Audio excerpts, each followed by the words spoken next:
I do want to share what the Wow Warrior Award is. The Wow Warrior Award came to be about 3 years ago, and it was developed to run alongside with Women's History Month. My thought was that, wow, we tend to highlight all the trailblazers that have gone before us, but a lot of times they are deceased. It's very hard for a woman who is trying to stand up and stand out and feel powerful and follow a great example when they're no longer here. And so my thought was, why aren't we honoring women who are crushing it right now, who are really doing the thing to get the thing, and who are standing up and standing out as that unrepeatable miracle? They know themselves, they know their worth, they're not requiring external validation for their self-worth. They know they have value in this world. And so that is actually what was sort of the thing that started the Wow Warrior platform, to explain wow. The word wow actually has two meanings in my world. It originally starts within the Stop Self-Bullying movement that I have been leading, which is war on words warrior, because we are always in the fight with these words that circulate in our head, many times leading into the negative. And so we want to always focus on working to manage those words in our head, because our words create our world. And as it evolved into the Wow Warrior platform, Wow, it stands for Woman of Worth. That Woman of Worth has actually managed to, most of the time, no one is perfect, but most of the time, manage that narrative up there. And they've also are secure in the knowledge that they are here to uplift and inspire other women to excel as much as they are excelling as themselves and being purpose driven themselves. This woman that you guys are going to see, each one of them has been through a lot of challenges, heartaches, tests, temporary defeats, so much more. And it isn't that they haven't been through some stuff, as I like to say. It's been that they've been through this stuff and they've risen like the powerful warrior that they are. And this is where I always like to say, I learned this from a speaker right before this all came to be, was that she asked the audience, do you know the difference between a soldier and a warrior? And I was like, I never thought about it. But a soldier is taught to fight and a warrior is born to fight. And that's how I knew that that word was, and I had already had that word attached to wow, but it took on a bigger meaning, because that language that we fight sometimes in our own head and sometimes that other people try to put on us externally, is that wow warrior understands that they have a choice in what goes on up here, but they are always in that fight for their worth. They know their worth. They are not confused about it at all. They know their value, and they navigate those self-bullying tendencies like a champion. The other thing that you will find about a wow warrior is that she has surrounded herself with others who will call them on it when she slips, as we will, because we are not perfect. But they have curated a network of powerful women who will say, what did you say about yourself? They will call you to the carpet for it. And they surround themselves with the strong women like you're going to see today. This is one of the reasons why I said, please connect with these women. They are far into that journey and they are able to have that hand to say, hey, wait, you know what? Let's talk about this.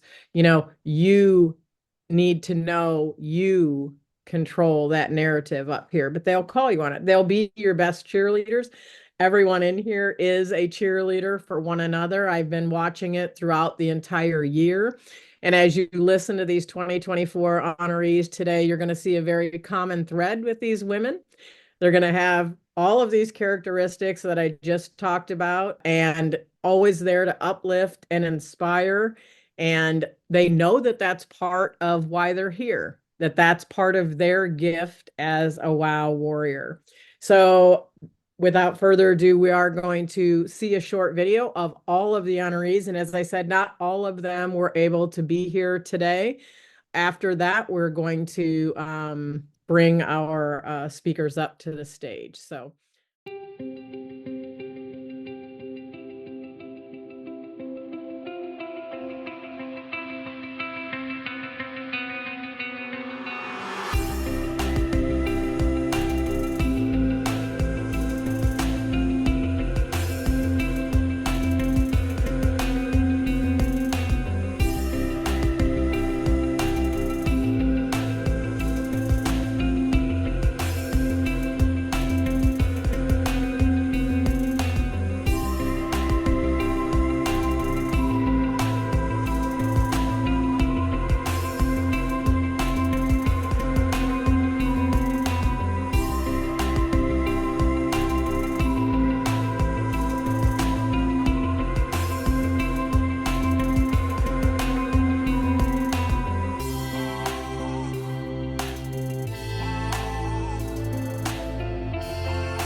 I absolutely love this woman as well. And actually, you know, when we speak of COVID and things, and it's stressful when we think about it, but I also think about it with a great deal of love and, gratitude because I've met so many incredible people as a result that I would not have met otherwise. And Helen Harwood Snell is one of those because I met her in a networking group. And so, I do want to say thank you for that. But Helen Harwood Snell is a ghostwriter and a copywriter.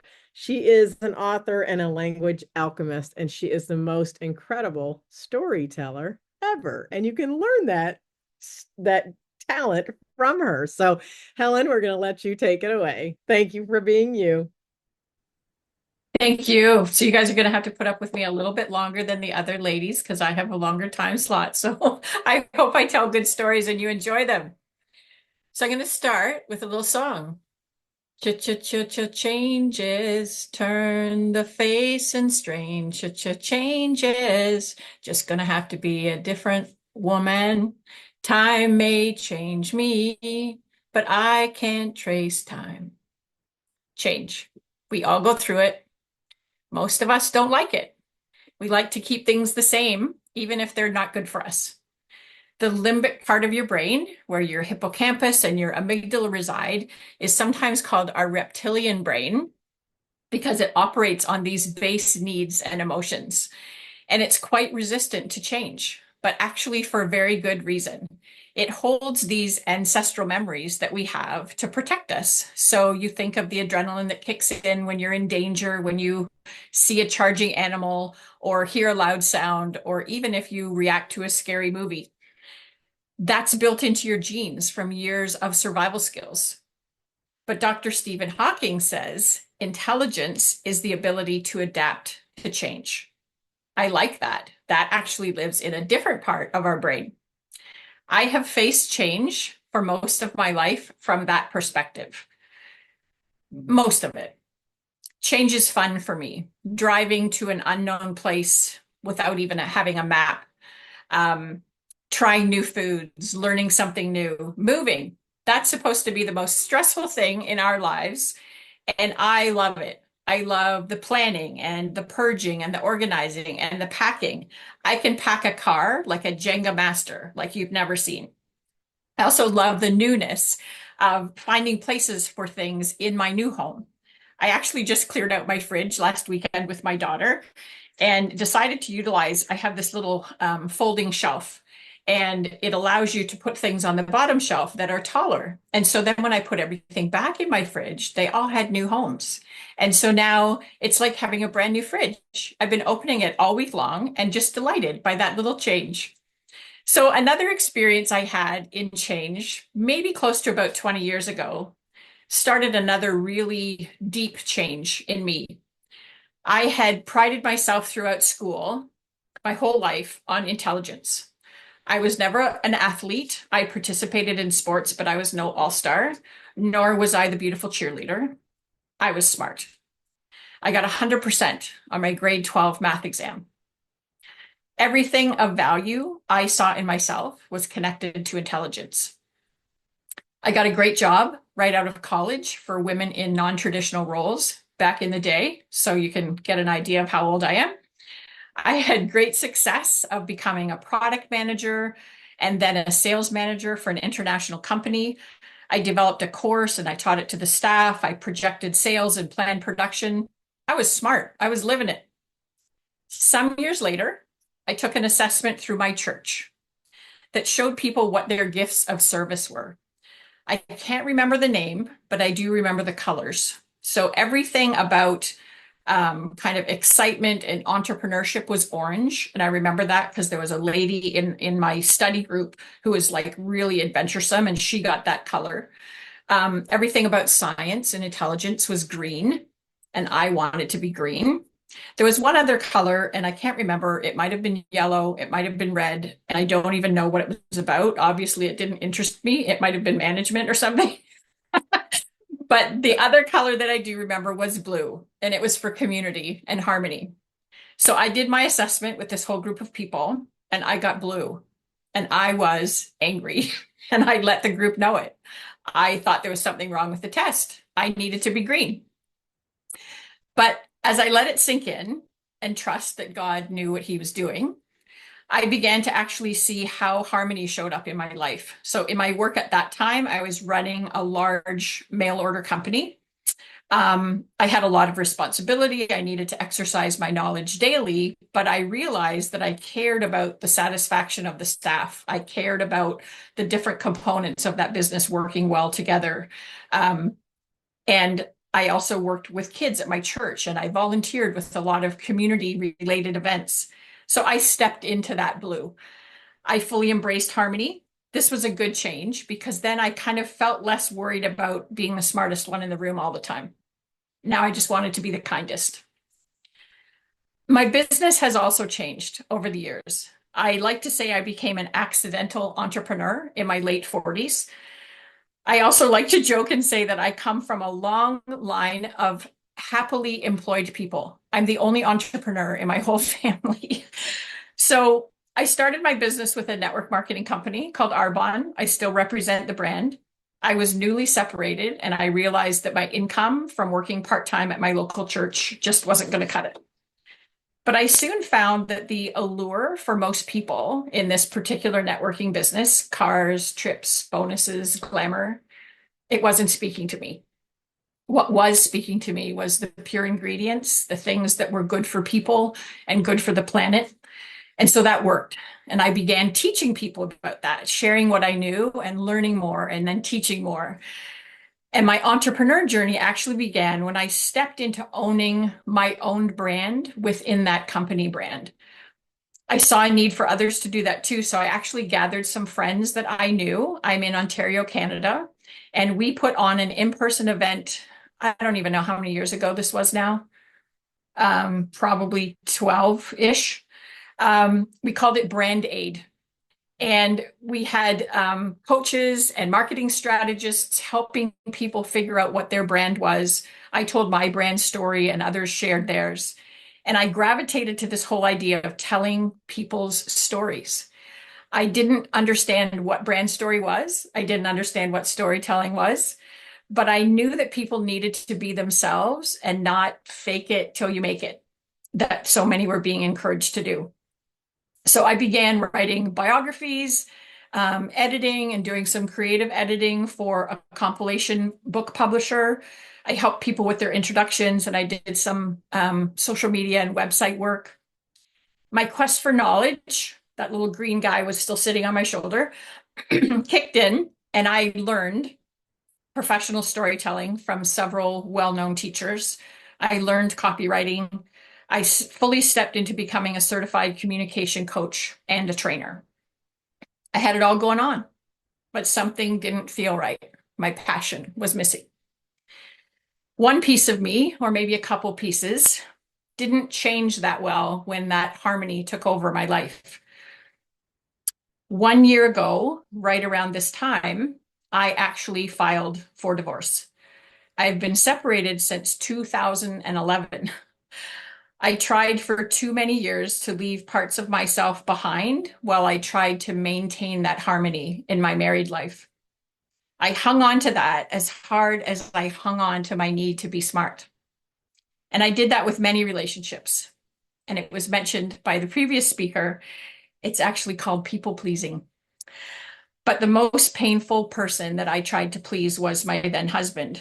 Harmony for me got misconstrued as not having a voice.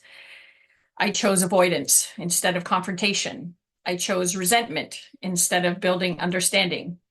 And even in our separation, I tried to keep the peace. Through his drunk driving charge with my youngest daughter in his car, to trying to repair his relationship with my oldest daughter, even to not filing for divorce so he wouldn't be upset with me. I had drifted so far from harmony with myself and with the world around me that I forgot what actually made me happy. Things like laughter and painting, nature, gardening, animals, and being around special people. I was also blessed 25 years ago with my own special person, a child with Down syndrome. She immediately changed the way I communicated, how I taught her life skills, how I saw the world. She fascinated me, and she still does. She lived in a world of stories. She watches a movie and she becomes that superhero. We cannot sit down and watch Harry Potter if she doesn't have her glasses and her wand on while we're watching the movie. She's always had this huge connection to story.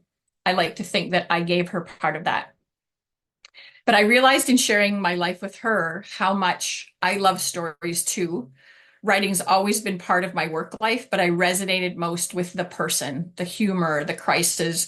I'm one of those people who cannot stop watching a movie, even if it is terrible. So yes, I'll sit and watch the worst movie because I have to see the end. That's me. I need to know the story. So I actually found that my foray into entrepreneurship helped to answer that piece. But I desperately also sought to find harmony for my daughter in this world. She sees things a little differently than others. It takes extra effort to communicate with her. As her mom, I've got that covered. I learned sign language. I took courses in autism. I actually even created her school curriculum for the first few years of her attending public school. I took a very active role all throughout her school career, right up through high school. And even now, I'm on her Special Olympics sports team as a coach. So, those two people, my ex-husband and my daughter, both very close to me, saw my quest for harmony show up in two very different ways. One was to appease the other and to shrink, and the other was to teach and to be expansive. I let go of that shrinking people pleasing because that simply isn't harmony. And I've dreamt of how I could build more harmony in the world by letting other people have a peek into that world of special needs. Probably for as long as Sherri has known me, I have talked about how I might do this. I thought I might interview Special Olympic athletes and ghostwrite a book for them. I thought I might interview coaches and other supporters in that world and write a book to encourage others to invest in that community. But that was all kind of like when I get there, because it would take time and resources away from me growing my business. By allowing myself to change, to outgrow some groups I was invested in, by enrolling in coaching, by asking people what they really need in their messaging, I've actually recreated my business. My business now serves 6 and 7 figure businesses with quality content that converts. This applies to landing pages, writing presentations and speeches, ghostwriting full books for clients. I've created this role, as Sherri introduced me, as a language alchemist. That is my spin on the equal balance of the science of communication and the creativity of storytelling. And earlier this year, I actually leaned into a new group that really grew my network, multiplied my business, and showed me what was possible beyond what I could even imagine. And now my dreams are becoming reality as I dive into this amazing application to allow the special needs community, both members and their supporters, athletes, even wounded veterans and more, write books for family legacy, business aspirations, inspiration, and offer other entrepreneur tools as I partner with others. And I could not be more excited. I have finally connected that passion to my work, and I continue to embrace change. Recently, I very proudly sent my oldest daughter off to join the Air Force. That left me with her beautiful 8-year-old German Shepherd, an agreement we made some time ago. So it wasn't a surprise, but as much as you try to plan things, there's usually a different outcome. So I also had rescued a lab collie mix just over a year ago because my oldest dog, now 15, didn't look like he was going to make it through the winter, and I didn't want my daughter's dog to be left alone with no friends. So my old boy is still going. His needs are high, but he's living a good life. So now I have 3 dogs, 15 years, 8 years, and 18 months old. My morning walks used to include listening to inspiring podcasts or audiobooks. While I peacefully strolled along, I would take photos of the beauty that I'm surrounded in and use those for my social media stories. Fall sunrises, by the way, are some of my favorites. They're so crisp against the cool fall sky and the brilliant colored leaves. But I don't get to stroll. I walk the two bigger dogs now with very much determined purpose and constant attention. We walk for about a mile, and then I take just about as long to carefully guide my old fella down the street, just long enough to do his business and come back. He's slow, he wanders, he can't hear oncoming cars. I have to carry him up and down the stairs. And he starts my day every day with a trip outside around 6 a.m. And if I don't act fast, he still does his business.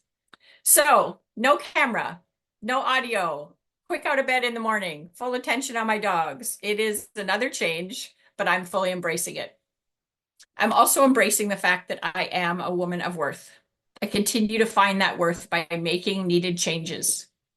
I now host a weekly Canadian referral networking group.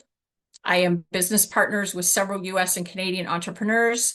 I've changed my initial messaging from several years ago where I said, I build your story with confidence because relationships are the new marketing. So bad, I know. But now, fully understanding that prospective clients need to understand their results, I tell people that I am a conversion specialist working with entrepreneurs who want to be authentic, but don't have the time, the confidence, or the skills to produce a landing page that converts, a book that establishes their expertise, or a presentation that closes clients. I offer each of you a free half-hour discovery call to see if your words are conveying your passion in your work. Don't let overwhelm, lack of time, or lack of writing skills stop you from stepping into your worth as a stage speaker, an author, and a successful entrepreneur. My copywriting and ghostwriting are the perfect blend of your story magic and strategic language that gets you seen and sold. I invite you to also learn more about my Tuesday Tales storytelling podcast and Connect and Collaborate Canada. I am looking for guests for both, and I'll put my link in the chat. Thank you so much, Helen. As I have to point out, I didn't say that at the beginning. I don't know why, but Helen is also part of our global Wow Warrior network in Canada. So thank you so much, Helen, for all you do. And I have known you these past few years, and even I can even attest to the growth, seeing it like right before my eyes. And I'm so, so proud of everything that you're doing and excited to see you feeling like you've kind of hit that stride, so to speak. And I did post in the chat about, always expanding. And I think change is our friend, right? And you really nailed that down with what you were saying. When we stay stuck, we don't grow. And you have a very, I think, interesting story. And I think it's probably been wonderful for many of the people who don't know your story to learn more about where you come from. Because when you see this part, there's always that journey that it took to get to this point, right? And I want to thank you for being, very vulnerable and sharing those parts of your story that, sometimes they're hard. I said that at the beginning, we've all been through some stuff, and it's about what we do with that stuff and how we grow through that. So thank you so much for sharing. And